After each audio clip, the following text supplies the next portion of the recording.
كتاب السر للكاتبة روندا بايرن. هل تتصور إلى أي مدى تؤثر كلماتك وأفكارك على حياتك؟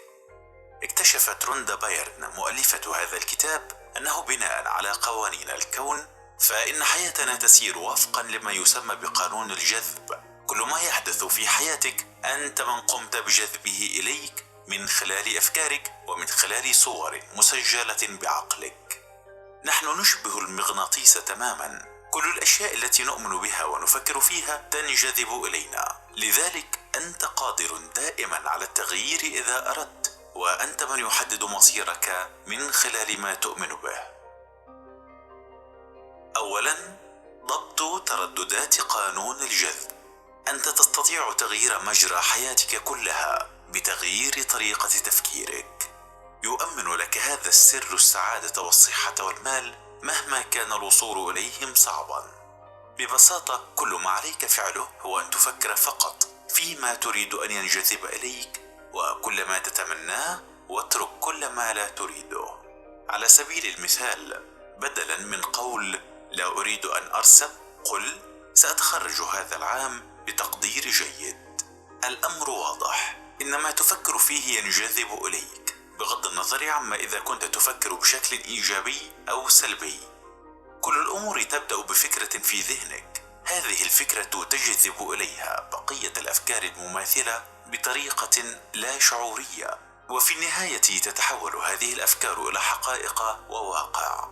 عليك بتخيل الكون كأنه برج إرسال كبير. قم بضبط التردد الخاص بأفكارك الإيجابية على بث هذا البرج. سيتم إرسال تلك الأفكار إلى البرج ثم تعود إليك على هيئة أحداث.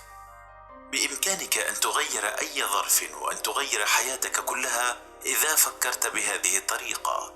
على سبيل المثال، إذا كنت تتفاءل باستمرار فإن قانون الجذب سيجلب لك الكثير من الأمور التي تدعو إلى التفاؤل. ثانيا، التحكم في الأفكار عن طريق المشاعر. كما اتفقنا، البث الذي ترسله أفكارك إلى الكون هو التردد الذي يحدد ما ستكون عليه الأحداث التي ستقع لك بعد ذلك. وفي حين أن من المستحيل التحكم الكامل بأفكارك، نجد أن التحكم في المشاعر أسهل من التحكم بالأفكار. حسن مشاعرك الجيدة وتغاضى عن مشاعرك السيئة، بذلك يمكنك التحكم بصورة أكبر في أفكارك، وذلك لأن المشاعر هي ما تحرك الأفكار. فمثلا من المستحيل أن تشعر أنك سعيد وتفكر في شيء سيء. اسأل نفسك دائما كيف أشعر ولماذا أشعر بذلك. بهذه الطريقة سيكون وعيك بمشاعرك يقظا دائما. هذا مهم لأنه عندما تشعر بالسوء ولا تفعل أي شيء من أجل تغيير هذا الشعور، فالأمر يشبه أنك تطلب من الكون أن يجلب لك المزيد من الظروف التي تزيد الوضع سوءا. لا تنسى أبدا، أنت نتاج أفكارك. ثالثا، كيف تجذب الأشياء الجيدة لحياتك؟ 1. السؤال والإيمان. الخطوة الأولى لكي تجذب الأشياء الجيدة إليك هي أن تسأل نفسك: ماذا تريد تحديدا؟ لا يجب أن تكون مترددا، لأنك بذلك ستصدر ترددات مرتبكة وبالتالي ستحصل على نتائج مربكة أيضا. عليك أن تطالب الكون بما تريده حقا.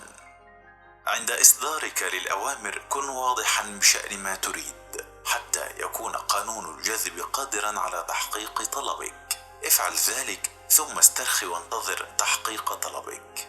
2. تصور طلبك يتحقق. فكر في طلبك كأنه تحقق. عندما تعتقد أنك تسلمت طلبك بالفعل، سوف تسير الأمور بشكل أسرع.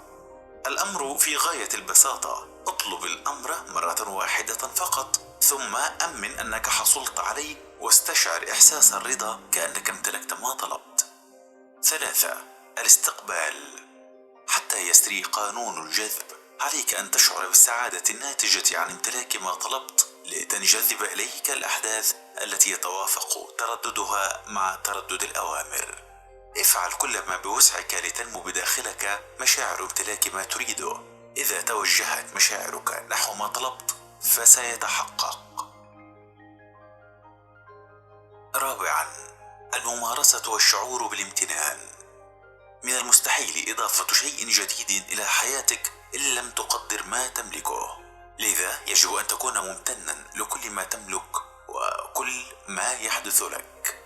إن لم تكن راضيا ستصدر ترددات خاطئة وستحصل على نتائج سلبية. فكر بالأحداث الإيجابية التي تمر بها الآن. إن لم تجد أحداثا إيجابية، أعد بناء تلك الأحداث في ذهنك بطريقة ترضيك. أنت بذلك تقوم بمسح التردد السلبي لهذه الفترة وتصدر ترددا جديدا. افعل ذلك يوميا قبل النوم، ودع قانون الجاذبية يتولى استقبال أفكار الامتنان والرضا ويعطيك المزيد من النتائج المبهرة. أحضر لوحة كبيرة وضع بها صورا لكل ما تتمنى تحقيقه في حياتك: عيادتك عندما تصبح طبيبا، منزلك في حي راق، سيارتك الفيراري. ضع تلك اللوحة في حيز رؤيتك عندما تستيقظ من النوم أو عند دخولك المنزل. انظر إليها باستمرار وتخيل أنك تملك ما تمنيت. سيتولد لديك شعور بالامتنان. إن تصرفت كأنك قد ملكت كل ما تمنيت، أنت بذلك تجبر الكون على تولي أمورك لتحقق أهدافك. احذر أن تتضمن أفكارك أي شيء في حصولك على ما تريد، لأنه كما اتفقنا يسري حينها قانون الجذب ويجذب إليك كل ما يجعل الأمر من المستحيل تحقيقه. الأمر كله يتوقف عليك. تحكم في تردد مشاعرك وتردد أفكارك من خلال الشعور أنك تملك ما تتمنى وما تريد. خامسا، التركيز على الثروة وجذب المال. لكسب المال تحتاج إلى التركيز على الثروة. من المستحيل جذب المزيد من الأموال إلى حياتك عندما يكون تفكيرك يركز فقط على أنه ليس لديك ما يكفي أو أنه ليس لديك بقدر ما تريد. إن ركزت على عدم امتلاك ما يكفي من المال، ستخلق ظروفا لن تحصل على المال من خلالها. من الضروري التفكير في وفرة المال، هذا سيجلب لك المال. أيضا توقف عن التفكير في أمور سلبية كالديون.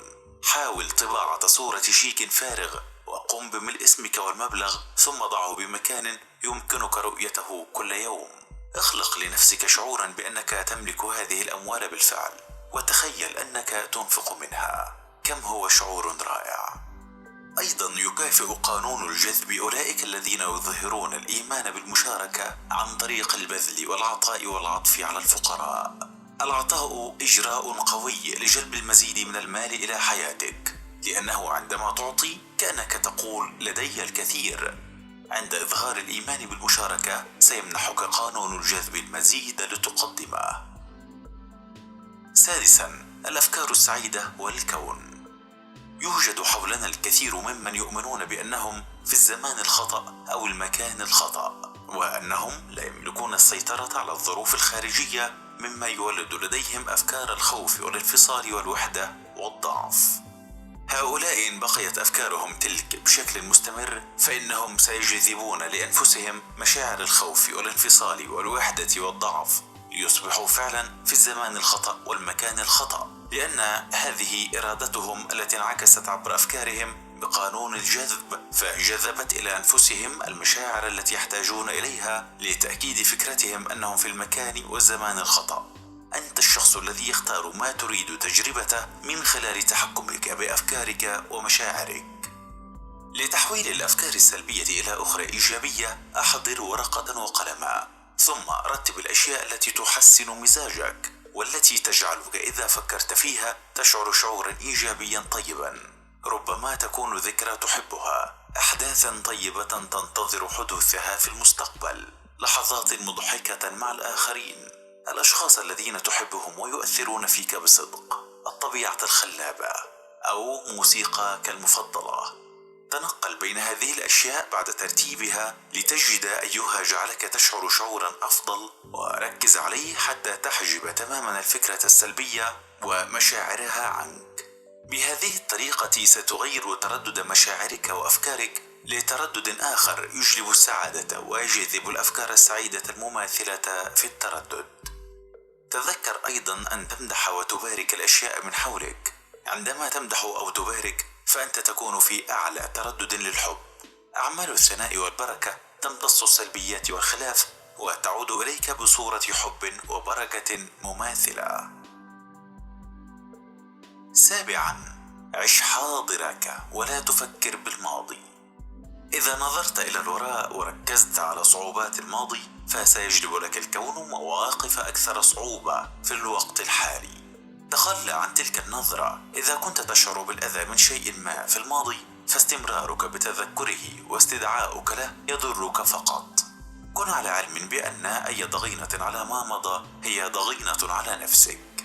عندما تركز بشكل متعمد على الأشياء الطيبة ستبدأ بإشعاع المشاعر الطيبة وسيستجيب لك قانون الجاذبية. أيضا الحب يصنع المعجزات. امنح الحب لكل من حولك وستتغير حياتك. الحب هو التردد الأعلى والأقوى في هذا العالم وسيجذب المشاعر التي تقاربه في التردد، وبالتالي إن منحت ستتوالى عليك الأحداث السعيدة.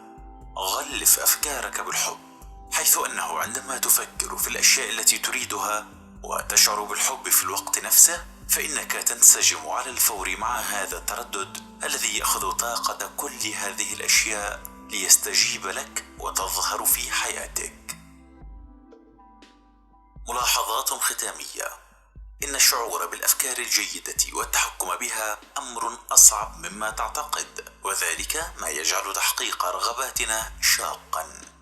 لجذب ما تريده من الضروري أن تصدق وأن تتخيل أنك حصلت عليه، وأن تفكر بإيجابية، وأن تكون ممتنا يوميا لما تملكه وما ستحصل عليه. أيضا من المهم ألا تنسى أبدا أن الكون وفير، وأنك كلما رغبت في الخير للآخرين ازداد ما ستحصل عليه في حياتك.